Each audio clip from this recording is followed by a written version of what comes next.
야고보서 성경 강해 제1장 시험입니다. 첫째 대지 시험을 기쁘게 여기라 1절에서 4절, 둘째 시험이 올 때 기도하라 5절에서 8절, 셋째 도에 거하는 자가 되라 9절에서 11절, 넷째 시험을 이기라 12절에서 18절, 다섯째 도를 받는 자가 되라 19절에서 21절, 여섯째 도를 행하는 자가 되라 22절에서 27절입니다. 1절, 하나님과 주 예수 그리스도의 종 야고보는 흩어져 있는 12지파에게 문안하노라. 이 야고보는 예수님의 제자 야고보가 아니고 주의 동생 야고보입니다.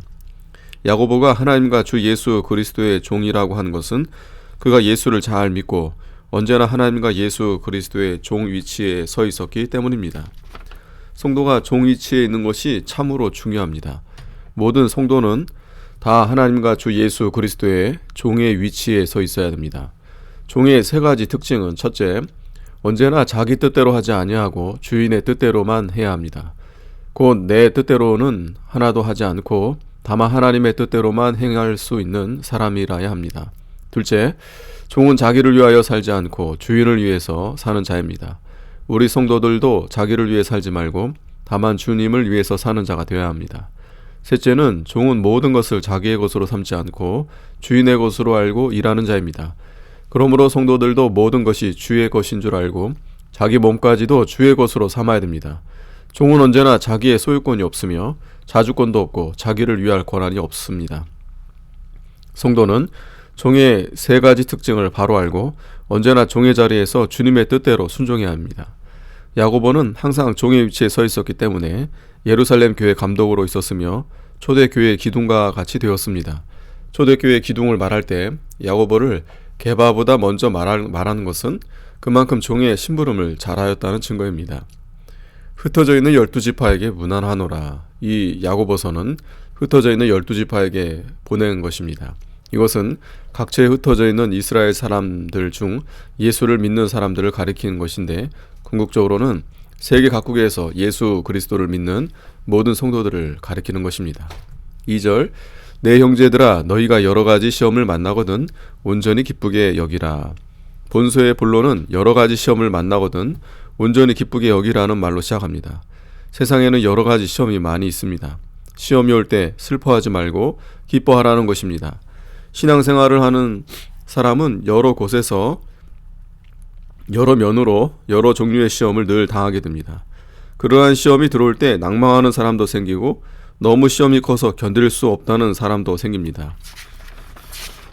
가령 몸에 병이 생기든지 경제적인 시험과 사업이나 직장의 시험, 가정이나 단체 또는 국가의 시험 등 믿음을 지켜 나아가려면 많은 시험이 오게 됩니다. 너무 많은 시험이 계속하여 오므로 쓰러질 정도의 사람도 생깁니다.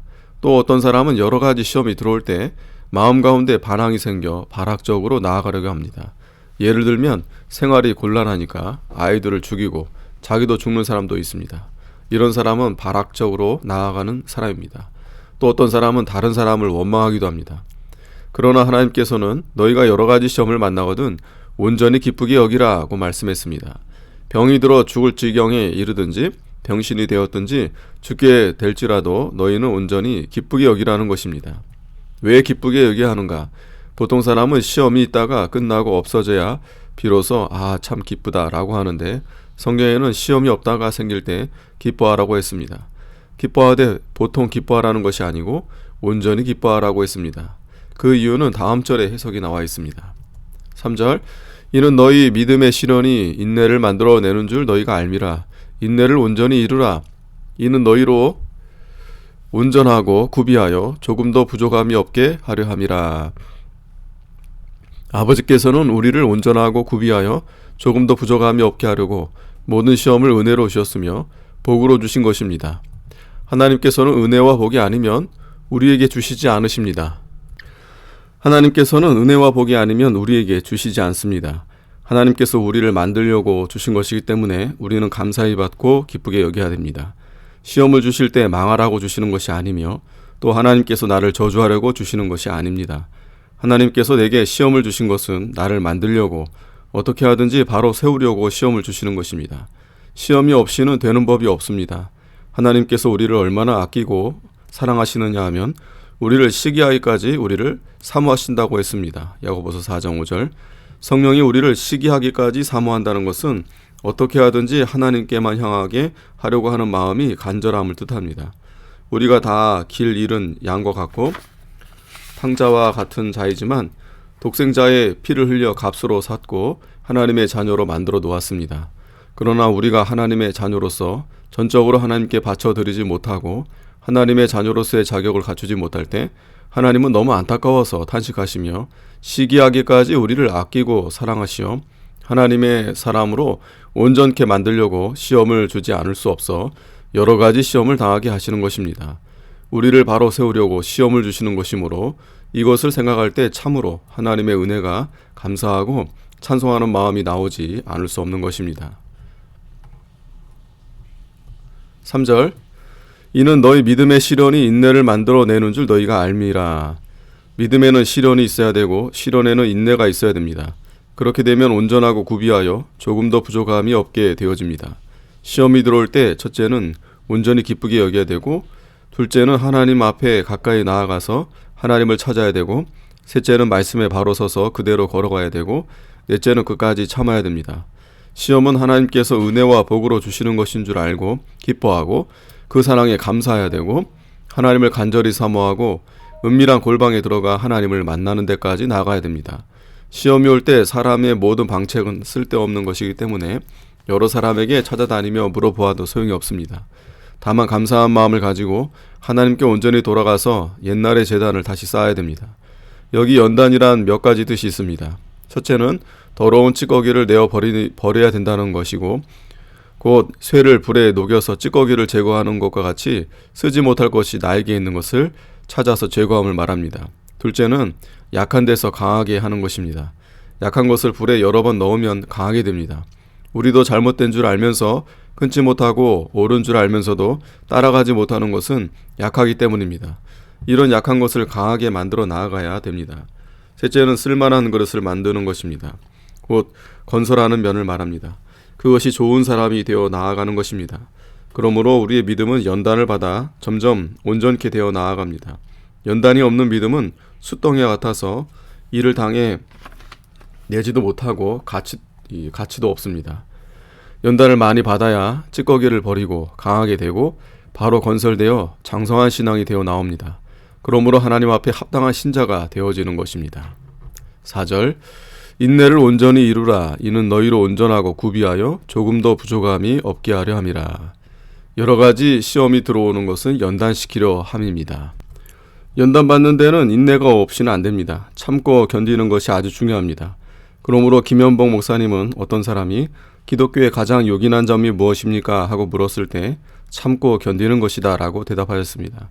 둘째는 무엇입니까? 하고 물으니 둘째도 참고 견디는 것이다. 셋째는 무엇입니까? 셋째도 참고 견디는 것이다 라고 하셨습니다. 참고 견디는 것이 없이는 도저히 신앙의 연단이 이루어지지 않습니다. 그러므로 시험이 들어오면 참고 견디어야 됩니다. 첫째도 참고 둘째도 참고 셋째도 참아야 합니다. 참는 데는 어떻게 참아야 하는가? 믿음으로 참고 나아가면 더 좋은 것 주실 줄 믿고 감사하면서 참아야 되고, 하나님께 가까이 나아가면서 참아야 하고, 하나님의 말씀에 어긋난 것을 회개하면서 참아야 하고, 말씀대로 걸어가면서 참아야 됩니다. 이렇게 10번, 100번, 1000번 계속하여 참고 나가야 됩니다.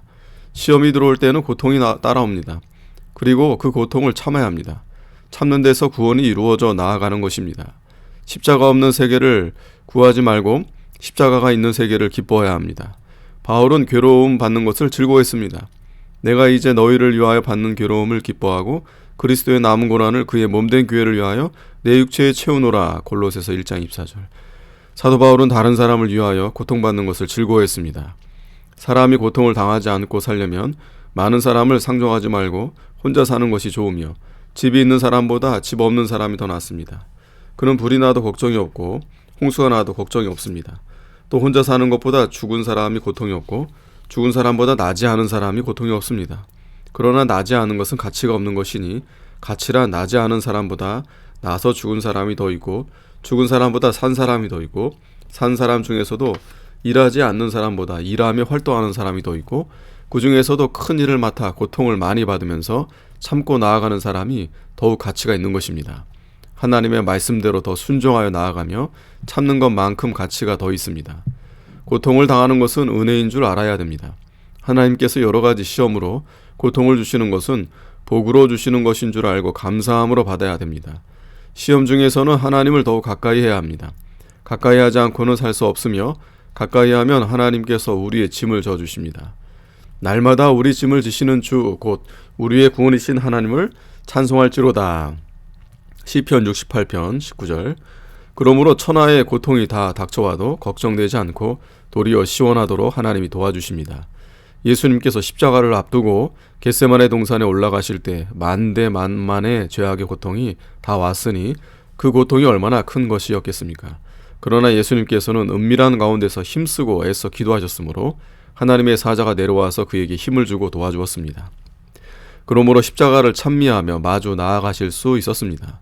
하루에 안 되면 이틀, 이틀에 안 되면 열흘, 열흘에 안 되면 한 달, 한 달에 안 되면 1년, 1년에 안 되면 10년이라도 참고 나아가야 됩니다. 이기선 목사님은 일본 통치하에서 신사참배의 문제로 7년간 감옥에서 참고 견디었습니다. 7년 후에 하나님께서 일본을 망하게 하시고 감옥에서 나오게 하셨습니다. 그러므로 진리의 말씀을 양보하지 말고 참고 나아가야 됩니다. 고통은 이 진리의 말씀의 길을 걷지 못하게 하려고 오는 것이므로 절대 양보하지 말고 자기 신앙 양심에 옳다고 생각하는 것을 붙들고 나아가야 삽니다. 양보하면 죽습니다. 매를 맞아도 굶어도 내어 쫓겨도 끝까지 참고 나아가면 강해집니다. 고스리는 강력한 세력을 참고 이겨나가면 그보다 더욱 강해집니다. 일본 군국주의의 강한 탄압 세력에서 끝까지 참고 믿음을 지켜 나아가므로 일본의 세력보다 강하여졌고 바벨론의 세력이 아무리 강하더라도 하나냐와 미사엘과 아사랴가 말씀 하나를 붙들고 그 시험을 참고 나아갈 때 하나님께서 바벨론의 그 강한 세력을 이기게 해주셨습니다. 이와 같이 시험을 참고 나아가면 하나님께서 강하게 해주십니다. 신앙에서 인내를 떼어낼 수 없습니다. 말씀을 붙들고 참고 나아가면 약한 것이 강해지고 미련한 것이 지혜로워져서 온전하고 구비하여 부족함이 없는 사람, 곧 하나님의 마음에 합한 사람으로 이루어져 나아가게 됩니다. 하나님께서 말씀하시기를 다윗은 내 마음에 합한 자라고 하셨지만 교만한 사울 왕은 물리쳤습니다. 성도들을 온전하고 구비하여 부족함이 없는 사람이 되게 하라는 것이 하나님의 뜻입니다. 5절. 너희 중에 누구든지 지혜가 부족하거든 모든 사람에게 후히 주시고 꾸짖지 아니하시는 하나님께 구하라. 그리하면 주시리라. 여기에 지혜는 시험을 이기는 지혜를 가리킵니다. 이 지혜를 달라고 기도해야 합니다. 시험을 이길 만한 능력이 있다고 해도 지혜가 없으면 실패합니다. 그러므로 시험과 싸워서 이기기 전에 먼저 해야 할 것은 지혜를 구해야 합니다. 자기가 잘한 것 같아도 하나님께 바로 못하였으면 실패합니다. 아무리 힘이 강해도 그 힘을 바로 사용하지 못하면 실패합니다. 예수님께 마귀가 돌로 떡을 만들어 먹으라고 했을 때 그는 돌로 떡이 되게 하실 능력이 있었고 또 마귀와 싸워 이길 능력도 있었습니다. 그러나 예수님께서는 하나님의 말씀으로 이겼습니다. 또 두 번째는 성전에서 뛰어내리라 성경을 가지고 와서 예수님을 시험했습니다. 그 성기는 그렇게 사용할 말씀이 아닙니다. 다만 믿음의 길로 걸어가다가 위험을 당할 때 하나님께서 사자를 보내시어 붙들어 주신다는 뜻인데 마귀는 성전 꼭대기에서 뛰어내리고 성경대로 되나 안 되나 시험해 보라는 것입니다. 이것은 하나님을 시험하는 것으로서 성경을 오용하는 것입니다. 자칫하면 마귀에게 넘어가기 쉽습니다. 성경을 가지고 말해도 그 성귀의 본뜻을 알아야 합니다. 성경을 바로 아는 지혜가 필요합니다. 시험이 들어올 때 마음이 두숭숭하여 이렇게 할까 저렇게 할까 방황하게 됩니다. 그럴 때는 성경을 상고하고 깊이 기도하는 중에 하나님의 뜻을 찾아야 됩니다. 하나님의 뜻을 찾되 정확히 붙들어야 됩니다. 예수님은 3가지 시험을 이기기 위해서 40일간 금식 기도했습니다. 진리 하나를 바로 붙들면 그것이 성공입니다. 바로 붙든다는 것이 쉬운 것이 아닙니다. 영적인 세계에 깊이 들어가야 됩니다. 인간의 생각으로는 아무리 연구해도 안 됩니다. 성령으로 말미암아 비로소 깨닫게 되는 그 진리를 붙들어야 됩니다. 나의 경험으로는 시험이 들어올 때 복잡하고 뒤숭숭하고 평안치 않습니다. 그럴 때 덮어놓고 이기게 해달라고 하지 않고 기도를 깊이 하는데 하나님의 뜻을 찾으려고 노력합니다. 하루 이틀 여러 날 동안 기도하면 하나님께 점점 가까워지고 마침내 이것이다 하고 진리를 깨닫게 해주십니다. 바로 이것을 붙들어야만 됩니다. 붙들기만 하면 용기가 나고 자신이 생기고 하나님의 능력이 역사하십니다. 이것이 곧 성공입니다. 솔로몬 왕은 이스라엘 백성의 많은 재판을 할 때 자기의 지혜로는 도저히 바로 판단할 수 없었으므로 하나님이 무엇을 원하느냐고 하실 때 그 지혜를 간구했습니다. 하나님께서 그 간구를 들어주시어 많고 어려운 재판을 공평하게 할 수 있었습니다. 하나님의 뜻을 찾는 데는 영적인 지혜가 필요합니다. 아무리 육적인 지혜가 있어도 소용이 없으며 다만 하나님의 말씀과 성령의 감동으로 깨달을 수 있는 것입니다. 후히 주시고 꾸짖지 아니하신 하나님께 구하라. 그리하면 주시리라. 하나님께서는 기도하기를 기다리십니다. 부르짖는 음성을 들으시려고 하십니다. 그러므로 우리가 계속해서 부르짖으면 세상과 자기는 점점 없어지고 주님의 뜻만 나타나서 우리로 그 뜻을 알게 하십니다. 또 구하며 주시되 넉넉하게 주십니다. 6절 오직 믿음으로 구하고 조금도 의심하지 말라. 의심하는 자는 마치 바람에 밀려 요동하는 바다 물결 같으니. 믿음으로 구한다는 것은 첫째, 내가 만난 시험은 하나님께서 나에게 주신 것으로 믿고 나를 바로 세우시려고 주신 것으로 믿고 하나님께서 나에게 가장 좋은 것으로 주신 것을 믿고 은혜와 복으로 주신 것으로 믿어야 됩니다. 아무리 죽을 것 같고 소망이 없는 것 같고 모든 일이 다 잘못된 것 같아도 하나님께서 반드시 복되게 하시고 하나님의 뜻에 합당하게 만들기 위하여 주시는 시험인 것을 믿고 하나님 앞에 기도해야 됩니다. 둘째는 반드시 감당할 시험만 주시는 것을 믿어야 합니다. 셋째로는 반드시 피할 길을 주실 줄 믿고 기도해야 됩니다. 넷째는 하나님께서 주시는 대로 받고자 하는 각오를 갖고 하는 기도라야 합니다. 무엇을 주시든지 단마음으로 받겠다는 결심으로 기도해야 합니다. 좋은 것만 큰 것만 구하지 말고 작은 것을 주셔도 고맙게 받으며 비천한 데 처하여도 달게 받아야 됩니다. 예를 들면 자기 아이가 병이 났으며 살려달라고만 하지 말고 하나님께서 나를 바로 세우려고 하시는 것인 줄 믿어야 하며 또 아이의 병을 고쳐주시든지 데려가시든지 하나님 아버지의 원대로 하옵소서 하는 것이 믿음의 기도입니다. 예수님께서도 십자가를 당면하여 내 원대로 마옵시고 아버지의 원대로 되기를 원하나이다 라고 기도했습니다. 여기에서 하나님의 뜻대로 하옵소서라고 기도한 것은 믿음으로 하는 기도입니다. 신자들이 기도할 때 대개는 복을 내려달라고 기도하면서 축복하여 주옵소서 하고 큰 것, 좋은 것만을 구합니다. 이것이 미신적인 신앙입니다. 기독신문에 의하면 어떤 선교사가 한국의 기독교는 샤머니즘이 되어간다고 평했는데 이것은 무당에게 복받게 해달라는 식의 기독교로 변화하여가는 경향을 말합니다. 예수님께서 기도하실 때 살려주십시오, 십자가를 지지 않게 하여 주십시오 라고 기도한 것이 아니라 하나님께서 주시는 대로만 받겠다고 기도했습니다. 예수님께서 한 번만 기도하시면 12영이 넘는 천사가 내려와서 잡으러 오는 무리를 다 잡아 없이 할 수도 있었으나 성경을 응하게 하시려고 순종하여 잡혀가셨습니다. 다섯째로 아버지의 명령대로 걸어가겠다고 하는 기도입니다. 성공하거나 실패하거나 쫓겨나거나 죽게 되어도 시키시는 그 길로 걸어가겠다고 기도하는 것입니다. 이런 기도는 하나님께서 들어주시고 후히 주시고 꾸짖지 아니하십니다. 의심치 말라 하는 것은 첫째, 육신으로 생각하지 말라는 것입니다. 육신의 생각을 가지는 것은 믿음이 아닙니다. 이것은 믿음을 무너뜨리는 것입니다.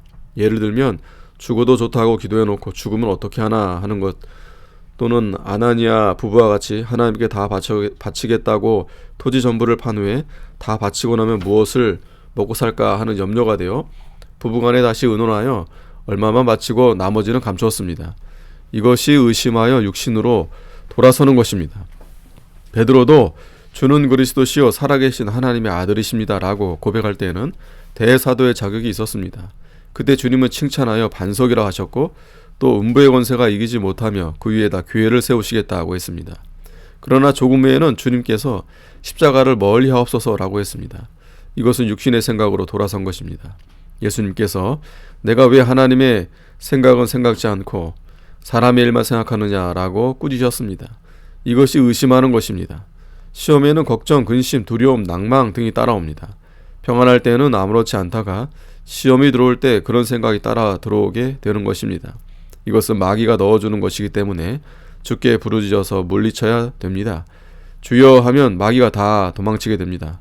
그러나 한마디 해서 달아나는 마귀도 있지만 기회를 보아 다시 노리려고 한 발자국만 물러서는 마귀도 있습니다. 이때는 계속해서 주께 부르짖어 완전히 물리쳐야 합니다. 주여를 부르짖되 입으로만 하지 말고 마음속으로 한결같이 위를 향하여 나아가면서 해야 합니다.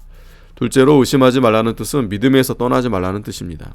셋째는 세상적으로 생각하지 말라는 것이요 넷째는 말씀대로 될까 안 될까 하여 두 마음을 품지 말라는 겁니다. 의심하는 자는 마음이 마치 바람에 밀려 요동하는 바닷물결 같으니 요동하게 되면 어지러워지고 무너지고 파괴됩니다. 건설도 전진도 하지 못합니다. 믿음에 섰다가 세상으로 돌아섰다가 하면 안 됩니다. 7절 이런 사람은 무엇이든지 주께 얻기를 생각지 말라. 요동하는 신앙을 가진 사람은 무엇이든지 주께 얻을 수가 없습니다. 이것은 마치 밭에 곡식을 심었다가 며칠 후에 또 밭을 갈고 또 심었다가 며칠 후에 또 다시 가는 것 같습니다. 그렇게 하면 어찌 농사를 할 수 있겠습니까? 어찌 열매를 거둘 수 있겠습니까? 아무것도 얻을 수가 없습니다. 8절 두 마음을 품어 모든 일에 정함이 없는 자로다. 전적으로 믿는 마음을 가지지 못하고 믿는 마음과 안 믿는 마음을 가지고 나아가면 자신의 마음과 인격이 정함이 없는 사람이 되어질 것이요 하나님이 싫어하실 것이요 하나님의 신령한 선물은 하나도 받을 것이 없습니다. 아멘.